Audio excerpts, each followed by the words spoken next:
सांग ना, तू माझ्यासाठी काय सोडून चाललीस? माझ्याच कपाटातील माझे टी शर्ट, का आपला फोटो फ्रेम, का तो बिस्किटचा पुडा जो आपण अर्धा अर्धा खायचो? मी सगळंच सोडून जातेय रे. माझं मन इथंच सोडून चाललीये मी, तुमच्या सोबत, आपल्या या घरात. सगळेजण बोलतायत मला, बहीण सासरी निघते तर आनंदाचं कारण. पण त्यांना कोण सांगणार आता माझं हे घर रिकामं होणार? कोण भांडेल माझ्याशी?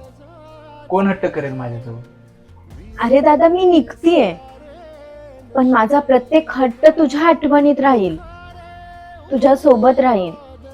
आणि हो, तुला कधी वाटलं ना की तुझ्यावर ओरडणारी, भांडणारी, हक्काने तुला बोलणारी बहीण हवी, तर तू बिनधास्त फोन कर, नक्की येईन.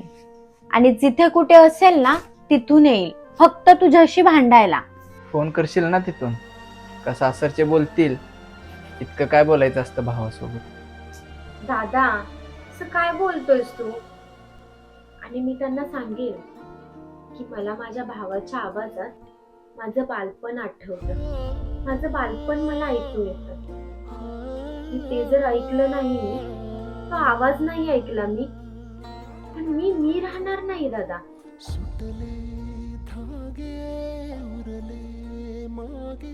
उसासे सुन्या काळजाचे